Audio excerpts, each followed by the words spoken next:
We'll let KJ go. Thank you, KJ. Questions for Coach? Raise your hand and we'll get mics to you. Doug, you start us. Coach said Tommy went 11 deep. You essentially only played 7 guys during just 3 minutes. Was that a factor? And is there anything you can share with the status of Trey White and why he's not seeing any playing time? No, that's what they do. That's what they do. They've got a bunch of guys that play. They're deep. We've got one guy in double figures, and they go deep. And yeah, so. Brad, who are you looking to change when you feel like you're settling for too much easy as far as the threes? Like, what do you want to see differently, or who is that onus on, do you think? Ultimately, it's me. I mean, we've got to get back to we're running the same plays, a lot of the same actions, and you know, when it gets harder, you know, we've still got to make sure we're finding that balance. I thought we had some good looks. I thought Ben got one. I thought Will had a couple in the paint. Merez had some success. You know, Tommy has a going car in a post up right in front of the rim and missed it. Those are the difference between, you know, cutting into a lead or taking the lead, and yet you know, I just thought that, you know, KJ had a good look in the corner. Tommy had a good look in the corner. Ben had 1 or 2 right there in a row, and again, those are shots we shoot, and they're shots that we make, but the succession of those was probably the thing that bothered me, and it's where we got to help this young group grow. Is maybe we've got to understand that, hey, we got to get the ball downhill, and you know, Bam goes out in that stretch, and he's very effective doing that with the cut above his eye. But no excuse. I've got to continue to hammer this group about finding the paint. Brett, was there any similarities to the UCLA late in the game? And you said it's on you. Like, do you have to call timeout? Like, what do you have to try and do different? Yeah, I mean, it's, you know, and I always like to hold my timeouts till late if the game's, you know, if the game's close. So I don't think it's that. I think it's, you know, you're up 16 or 18, you know, against UCLA. I mean, they're different than being behind. I think it's more, you know, in the UCLA game, I thought we got a little bit trying not to lose instead of staying aggressive. Tonight, I just thought it was just not being tough enough to get the ball where we needed to get it and then finish. And you know, we got it there a couple times, and they made some plays. But yeah, we've got to learn to head ram better, get to the foul line better. When we do that, we're a really, really good basketball team, and that's something we've got to start you know, consciously doing. I probably played, you know, KJ too many minutes. You know, it's you know, I got to get Draven going back again, and that's ultimately on me and Trey going again, and you know, we'll get those guys going. But again, it's my job to do a better job of getting those guys in.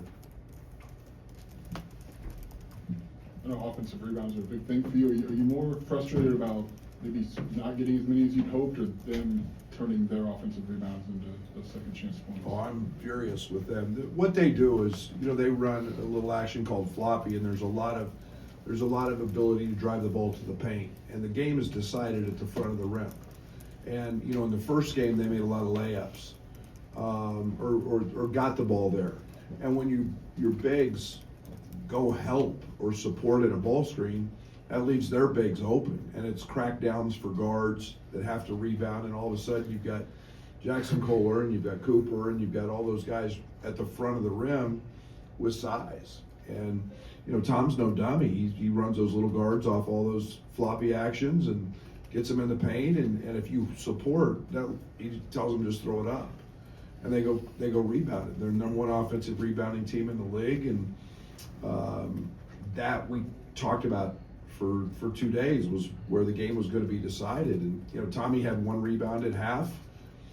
You know, I think Merez had 1 defensive rebound at half, and that puts you in harm's way. Brad, you talked about your friendship with and respect for Tom Izzo. What's it like for you to watch him get this milestone win over your guys? Well, it stinks. Now I got to listen to his ass, every time I talk to him at 2 o'clock in the morning. And,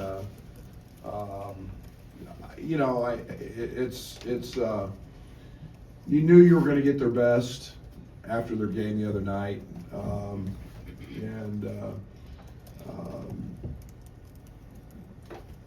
When people do it the right way and they care about people, that's genuine and it's honest and it's for the well-being of that person. Tom and I come from a generation where that's why we got into this business. It wasn't always about winning. Yes, we're competitive, but it was about seeing young people grow. And I'll never forget my first year. We played senior night there, and I saw Tum Tum Nairn kiss the floor, and I said, that's the program I want. And because that goes beyond a game. Those are lifetime relationships that you go through. Unfortunately, the portal's probably ruined a lot of that crap, but that stuff is so cool, man, because that's as hard as you can push them in practice and you coach and you go through the ups and downs, man, those guys are about Michigan State basketball. And Tom Izzo, yeah, Judd was there before, but 30 years.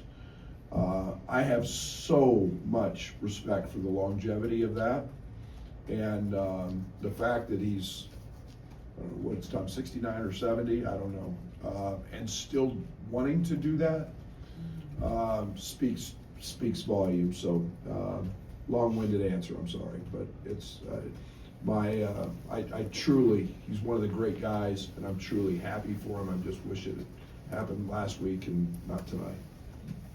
Brad, UCLA, 53 points in the second half tonight. Michigan State about 1.2, 3 points per possession.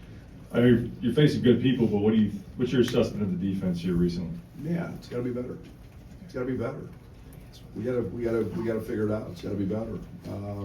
Can't do it just at the start of the game or when we want to or when we're fresh or when we're engaged mentally.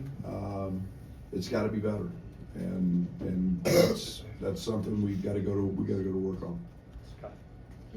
Kohler making 4 threes is probably unexpected, but like when he does it early, does that necessitate a shift, or does that cause a shift in maybe a plan? I mean, it's the same guy that we played the first game that didn't make any or made one. Yeah, probably a little bit. It caused you to do a few different things. I was much more worried about his 10 rebounds than I was, his threes. We're giving some help off of him, but our closeouts were just not very aggressive. And we have to be more aggressive when we're closing out to those guys. They're Big Ten players, and they're going to make shots if you're not trying to bother them a little more. Coach Underwood, you mentioned the portal. How much of an impact does the portal have on your coaching style at this point of the season? Are you thinking about it? The portal? Yes. I think about it every single day. How does it affect your coaching style? It doesn't. I mean, we've got. I think any coach who's not thinking about the portal is going to be so far behind they'll never have a chance. I think I don't know, what are we, a month from Selection Sunday, and the portal opens on Monday after during the NCAA tournament. If you're not trying to worry about the portal and all of those things, it doesn't affect my style. I mean, but as a collective staff, we're always dialed into recruiting, and that's basically what that is. So whether it's high school or the portal, but yeah, so it's just all part of it. Coach, Ben 0 for 6 from 3, and Tommy 0 for 4. Does it ever get to the point in the huddle where you say, hey, guys, just take some easy ones and try to get going? They were easy. Tommy's butt naked in the corner. I mean, just wide open. Great shot. He's one of our best 3-point shooters. How many of Ben's went in and out? If Ben doesn't shoot those, I won't play him. It's just a night where, again, you make 4 out of 10, and you're a great shooter. And tonight they just didn't go in. He might make the next 10. Does it hurt us? Absolutely, it hurts us when those guys miss shots. But Ben got to the front of the rim 2 or 3 times, 4 times. We ran the opening play of the second half, a little post up for him. Didn't turn out very well. Tommy got there 3 or 4 times. We felt like we could post him, but yeah, it's what they do really well. And tonight just ball didn't go in. Time for 2 more.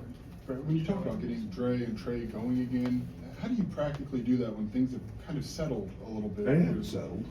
They were sick, and we found a nice little niche. Jake's been playing really good.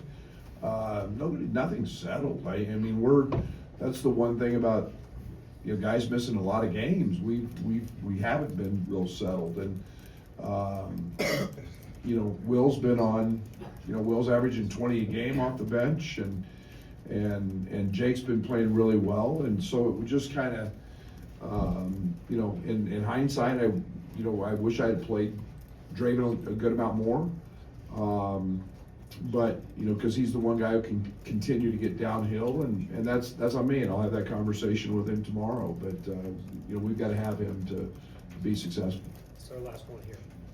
The other night, you shared kind words about Kofi and what that moment meant to you as a coach, and speaking to this is partially why you do it. Tonight, it was. Well, this is why I do it. It's like, This is a big part of that moment. I get emotional.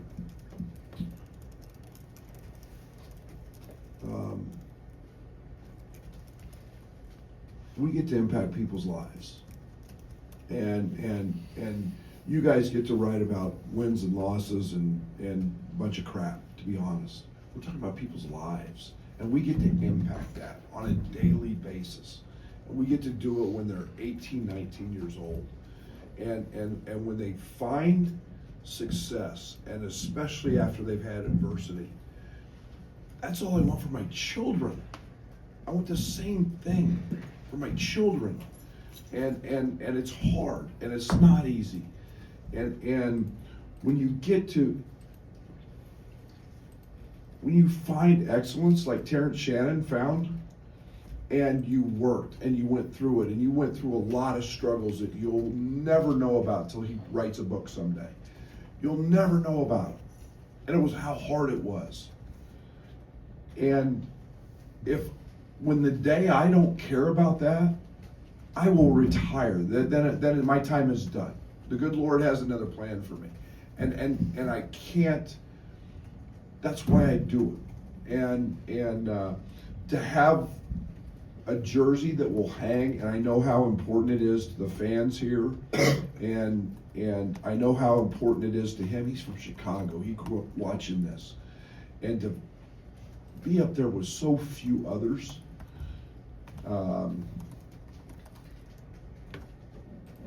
There's not enough adjectives. There's not enough words. There's not how proud I am, and it's been an incredible week seeing two of the two guys who deserve to have that, and I'm honored to be a small part of their journey, and till the next one. Thank you.